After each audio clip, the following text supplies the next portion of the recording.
Out of the 8 main characters from Season 3, we have a grand total of 3 of them.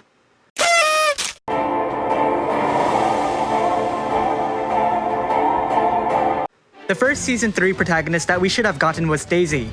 For the record, Lone Lion Squall was released after her in Japan. To this day, none of these 5 units have arrived at all. So far, the only 3 units we've received were Blue Mage Fina, Bruce, and Renora. I've made review videos on Bruce and Renora, but long story short, they're not too spectacular. Now, the 4th anniversary livestream said a lot of things in their 3-hour video, but they barely mentioned anything concrete for the Season 3 characters.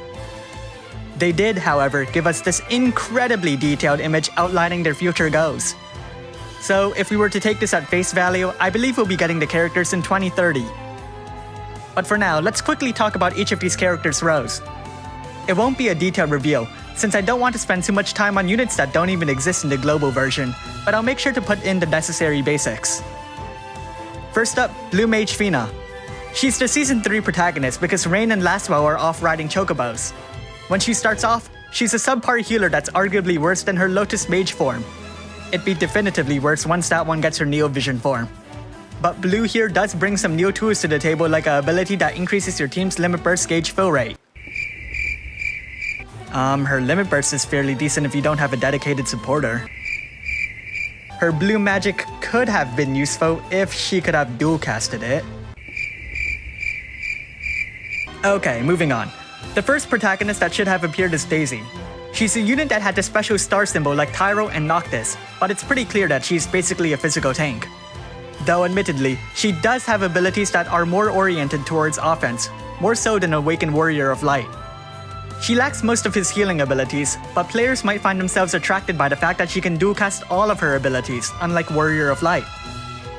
His Japan version did get ability awakenings that did expand his dual cast, so I suppose it's only a matter of time he gets buffed though. The second unit we should have received is Kaumiya, a top tier healer that kind of makes Blue Mage Fina irrelevant for team purposes. I wonder if the developers even thought of that when they introduced her. She has some standout features that still separates her from top performing healers as of this video's release. For instance, she can help an ally that has had their elemental resistance lowered by stealing the Impero. It even gives herself a re-raise in case she gets killed. Some people may say that it's worse than it looks, since it can only be applied to one ally at a time. Objection! But I think you can make a case for the opposite argument, as there's only one unit that you should be prioritizing in said situation anyways, your tank. If you're playing the game correctly, the tank should be soaking up all of the enemy's elemental attacks in the first place. She can also steal breaks, though she can't directly cure them. Furthermore, she has a cooldown ability that's similar to Seeker of Freedom Vaughn and Healing Avatar Lid that gets rid of enemy attack buffs.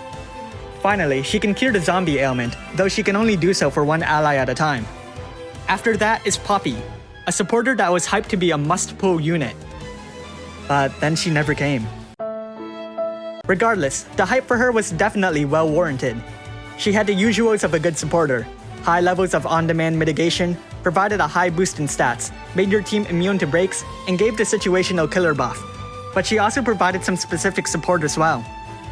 She gave 100% resistance against 3 elements, had the ability to imbue 3 different elements onto your entire team while simultaneously boosting their elemental damage, has a re-raise, which is commonly found on healers, and could increase their limit burst damage by an incredible amount. Her limit burst was nothing to scoff at either. Not only did it provide the Impero that she lacked, but it also further increased the elemental damage boost her initial ability provided. She could chain with Chaos Wave Awaken and Bolting Strike, though as of this video's release, Stardust Ray is the only family shared by Neo Vision so far. Next is Nering, a powerful physical damage dealer that chained with Stardust Ray.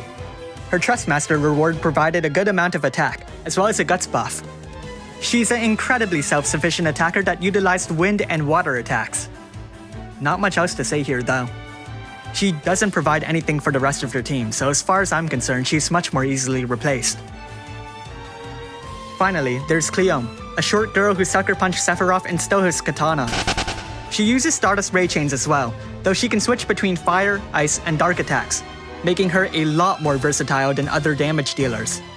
She's not as straightforward as Nering, but as such, she's able to provide a lot more for your team in the long run.